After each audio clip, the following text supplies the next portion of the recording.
Alright, working cows again, so I've got all here in the catch pen and about to start working them through here.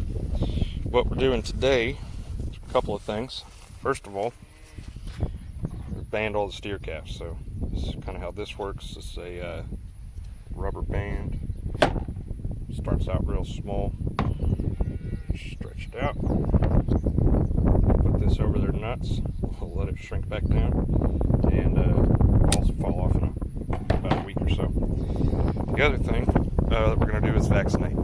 So my uncle sent me kind of a little rancher care package. He sent me a couple of these cool kind of vaccine guns. So these have a little dial back here. Tells you how much you're putting in every time you pull the trigger. And for the vaccine that I have calls for 5, and I have 2 separate vaccines, so 2 separate guns. One of them is something called Virus Shield, and the other one is blackleg and pink eye, the vaccine for blackleg and pink eye. So we're going to give both of those, and then I've also got just the regular syringes ready. I'm sure I'm going to have some more cases of pink eye that need treated while I'm here. So it's hot and windy today. Sorry about the noise if you guys are hearing that. The vaccines, they're in here. This is like a cooler bag. I got a nice little ice pack in there for them. I figured it's going to take a while. This stuff's supposed to be stored refrigerated, so go ahead and put it in there. That'll keep it cool. If it was real fast, if I was going to be able to just, if I had 3 or 4 people helping me, and I'd be able to just sit here and give shots and kick them loose again, and I probably wouldn't have worried about this, but I don't. It's just me, so it's going to be a slow process. I assume this is going to take a long time to get through them all, especially with banding them and everything. So anyway, got all that in there. Got the LA200 in there as well. Just might as well keep it out of the sun, keep it out of the heat. So all right, we're going to try to get them all chased into the north pen, out of the catch pen, and then that's as I finish with them, I'll just release them back into the catch pen here, and then they're all going to start moving across to the this other pasture over here that's right next to my camper, and I'm going to break this up with some hot wire fence and kind of work them through that slower. I missed a calf. He's on the other side. I got to go get him in. That looks like number 32, the one that had the snake bit leg. He's probably just moving slow earlier. So I'm going to have to chase them all back out of the north pen so I can leave that gate open, and then I'll see if I can get him to run in here. So, alright, let's do that real quick. So I'm noticing flies are back real bad. Should have known, just didn't think about it. Run up, mix up some fly spray real quick, and I'll be right back. And then as I'll work them all through the alley and kind of get them all in tight groups, we'll try to spray them all again and get that alleviated. Yeah, look at number 45 right there. She is white. Those are all flies. So I'll be right back. Alright, took 3 tries, but I finally got everything rounded up that I need. If you remember a while back, I did a pour on for lice. And if we look in here though, let's see if the cast numbers are the same. So there's that one. And then there's this one. So 52645 52645-53-1. Yep, so the exact same ingredients, same chemical in each of these. This one is just pre-diluted so that you can just pour it directly on their back. You don't have to mess with mixing it. This stuff is just concentrated that you can mix up in your sprayer or whatever.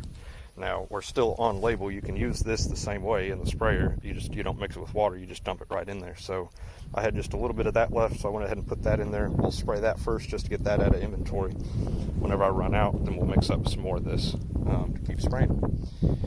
So, all right, we got them all here in the north pen and, pen number 1 as well. Put them in there just for a minute while I'm sitting here working them and getting a few of them in here and whatever. They'll have all that completely eaten down for me. So, as you guys know, I like to use cows as lawnmowers anytime I can. It saves me the work, and they're happy. They get to eat a little bit of extra grass. So, I'm going to mow that now for me, and let's go open up the alley and get the first group in here. Alright, this has been a particularly irritating day working cows. This is always a pain in the ass. It always sucks, especially by yourself. These ones behind me, those are the ones I've gotten done. These are all the ones I still have left to do. I don't know if you can tell, but this is most of it. So I've gotten 9 calves done. I've been at it for 4 hours. I got 9 calves done. So I'm gonna go eat lunch and we'll come back here in just a little bit. We'll keep going. We'll try to show you guys kind of how this bander works and stuff. It's pretty simple, but I'm gonna go eat some lunch. So I'm hungry, I'm irritated, hot, tired. I don't know what the deal is today, but they just will not go where I want them to. So I was trying to let the ones that I had back out into this nice catch bin over here. Lots more room for them over there than there is in this little pen here that I had them in. And so I opened the gate and they'd run over and just run right past the gate and just run around in circles for like 30 minutes. Just trying to get them out there so that I can get the rest of them locked back up and go eat lunch. Frustrating. So, alright, we'll be back here in a little bit. Alright, so here's the way this bander thing works. I think I can kind of show you. So, see, testicles through, stand still. I know I'm showing your nuts on YouTube. So, kind of see how that band is. I'm just going to set my phone down.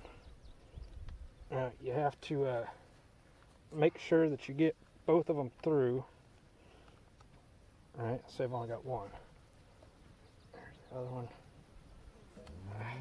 Started. This guy's got quite a pair on him. Almost don't fit. I had them through just a second ago though. Okay, so once you get those through, you close this handle, pull the tool off, and didn't even get my phone stepped on. And that's how the bander works. So just like that, that'll just cut off circulation to his nuts and they'll fall off. So you can cut him open and literally cut his nuts out. That's harder on them though. They don't recover as quickly. And I mean, you saw whenever I closed that around there, he didn't jump or fall or anything. I don't know that it's all that painful. I don't think it's painful at all really to them. Sometimes they'll kind of flinch a little bit. I mean, I would too. So easy. It's supposed to be the most humane way to do it. So that's why we're doing it. So, all right. We're making progress. It has still been slow going. So all these girls right here and their calves right behind me, they're all done. The rest of them are on the other side, and I've got just a couple that are still stuck in the alley. And then I've got that one I just did. He's finished up. These vaccination guns are really simple. Literally, you just stick it in, squeeze the trigger. It's a pre-measured dose, so not really much to show there. I have been treating a lot of pink eye along the way. That's been slowing me down, and even a few of my the adult animals, the cows, had pink eye that I had to stop and treat. So slow going, but I think we're probably getting close to maybe halfway.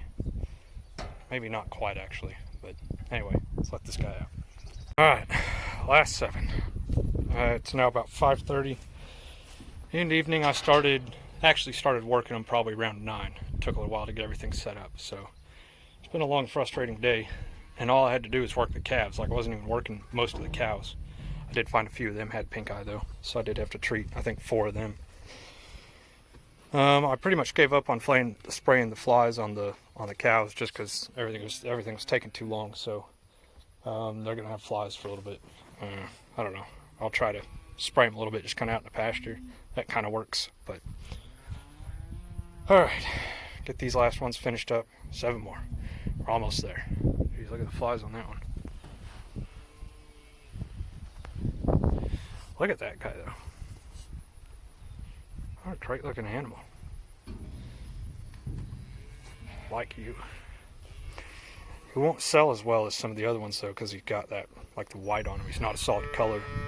I'll ding him for that. It's a real shame, but I mean, if you look at just the body condition and shape of him, that's my Brahmin cross. I like them. I think they look good, but like I said, they won't do as well at market. But oh well. You see this? The first one in, for some reason, is always backwards. That one's small enough I could turn him around if I get in there with him. But like that big one, if he got in there backwards first, I'd never get him turned around. So let me see if I can get him. He's right in the right spot. See, he's going to try to turn around. I think he's too big, though. Sometimes they surprise you, though. If I stand over here, though, he'll turn back around. Come on. Go back the other way. Come on. Come on, buddy. You're all folded in half like a taco, bud. No, that don't look comfortable at all. Spray them flies on you while we're at it. There you go. Now look. I'm gonna open this just a little bit. Put your head in there. No, try to turn around. Look at that, he made it. Yeah, that's the way this day's been going. Alright, get in there with them. One at a time, we'll get them in here. It's a lot of work. I got to get in here with them. I'll be standing like right here, inside there, pinning them up against this corner, and I can reach outside and crack that head gate open. I have to grab them by the ears and actually push their head through most of the time, and then at the same time close the head gate on them. It's exhausting. I don't know why they won't just listen to me and cooperate, but they don't seem to understand. Maybe they don't speak English. I don't know. Anyway, back to it. Let's get this done. I'm tired, dirty, ready to go do something else. All done. Man, kind of a long day. I'm not gonna lie to you. Like I said earlier, this is never a lot of fun, but man, this time in particular, I don't know why. Maybe it's just because I'm just working the calves. You know, usually I'm mostly working the moms, and they're just easier to deal with. Calves are stupider. They'll never do what you want. So the last thing I got to get done today is right here, kind of about where that telephone pole is. You know, they call them telephone poles, but none of those poles carry telephone wire anymore. Nobody has a landline. It's a power pole. Anyway, about where that's at, probably just on the other side of it. Actually, I may just line it up kind of right with this fence here. Anyway, I'm going to run hot wire across this field here, and then about halfway to that side. Actually, I'll do about a third of the way across. I've measured that out on Google Earth before. I have it wrote down, I believe. So when I was calibrating my spray rig, and I'll run a second hot wire over here. Now, my uncle had sent me those cool vaccination guns, which were a lifesaver. Thanks, man. Those things are great, and they're kind of pricey, you know, if you go to buy them. And I would have had I had to. I have the one that I use for wormer, and that's what I was planning on doing this with, and that would have been fine. It's actually a little bit even cooler because you don't actually have to draw out the vaccine. It sucks it in there automatically. Whenever you squeeze the trigger this way, and it gives the vaccine or whatever's in there. Whenever you let go, it sucks more out of the bottle. You have to hang the bottle upside down. So that'd have been maybe even a little bit better. And it's got a little thing where you hang your bottle right there where you're working. You guys can go back and find that in one of the last Sunday Funday videos. And that thing's cool and all, but it's real expensive. And what was I about to say about that? I don't remember. Well, I would have used that for one of them. I ended up having 2 vaccines that I needed to give, and so that wouldn't have worked. I'd have had to have another one anyway. So I thought about using that for one of them, and then using one of those metal vac guns for the other one, you know. But ended up deciding to just use those for both of them because it was going to take me so long. That's where I was going with it. If I was using that, then those vaccines would have had to sit out in the sun all day. And I mean, they'd have been like, I don't know how hot it is, but like 95 degrees. That's not good for them. Now, a short term like that, it's not long-term storage. I don't know if that would have any effect on it. Honestly, it probably wouldn't. But it might have, because I mean, I've been out here for going on, what, like 8 hours-ish, something like that. And, you know, I was out here getting set up even a little bit before I started. And so since those bottles have to hang upside down, they would have hung there right in the sun, in direct sunlight. And they're in little bags. But I didn't think that seemed like the best option. I was afraid to be bad for the vaccine. It might reduce the effectiveness. So this way I was able to only draw out 9 shots worth at a time. It'll do 10, but I didn't like the way it read on the little thing there, so I kind of just changed it. I only loaded 45 cc's at a time, 5 cc's per shot. So nine shots. So then I only have those 9 shots sitting out, and I can, if it's going to be a minute, you know, if I have to stop and go, whatever, do something where the cattle aren't cooperating or something like that, I can just cap those needles and put them back in the cooler bag as well. Just real quick and easy. So that was great. Anyway, another thing that he sent me a lot of stuff. He sent me like a sweet little rancher grab bag. It's awesome, but bolus guns and all kinds of cool stuff. I'll show you guys all that at some point as I use it. And that's, well, right now. He sent me another solar fence charger. So that's, long story short, my uncle sent me another solar fence charger. Let's tell him tired. It's been a long day. Anyway, so now I have 2 of those, so I'll be able to set up 2 pieces of hot wire that don't have anything connecting them together. They'll be completely separate from each other. And then the plan is, and I'm not quite sure how this will work. That's why I was only going to do half. So I'll do half of this.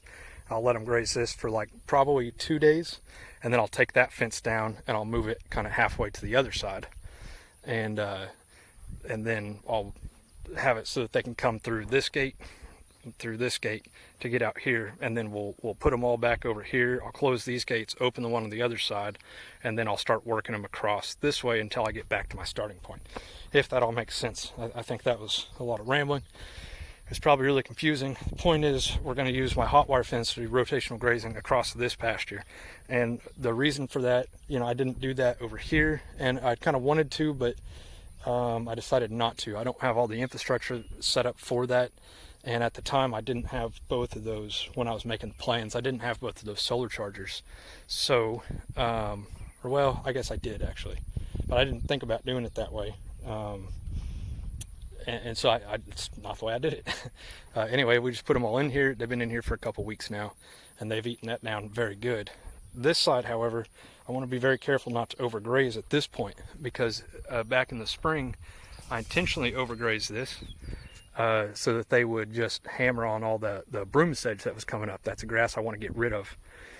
And that seems to work. It stunted it pretty good. And now I've got a lot of good Bermuda grass starting to come up. And I don't want to overgraze that. I don't want to damage that grass, but it will be good for it to get a little bit of fertilizer and to get just the tops clipped off of it.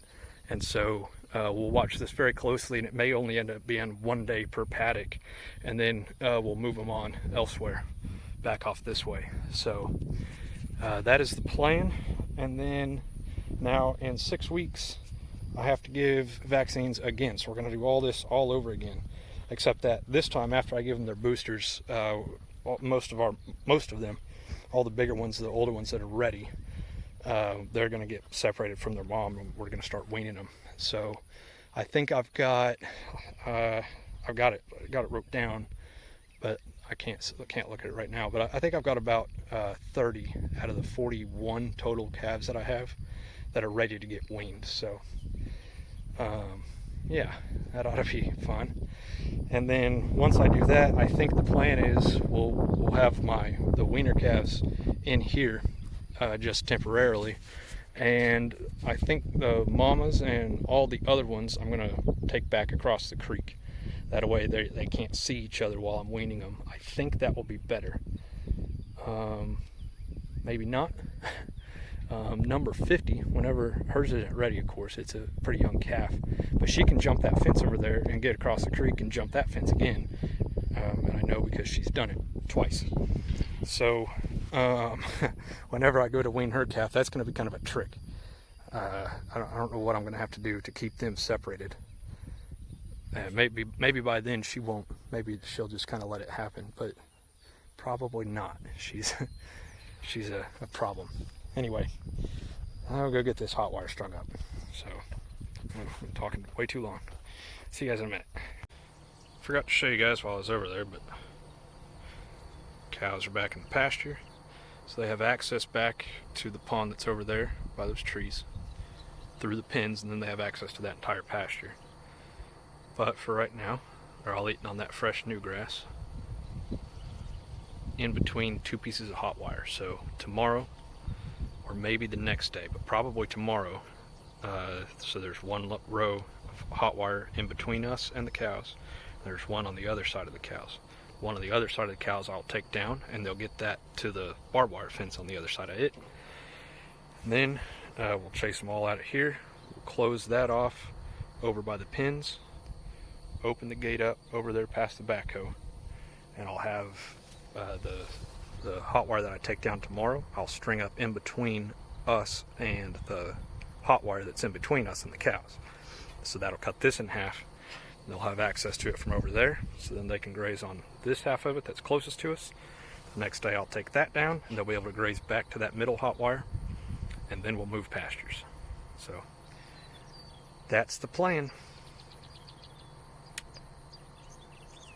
I guess I don't have anything else to say, so thanks for watching, everybody. Appreciate you. We'll see you next time.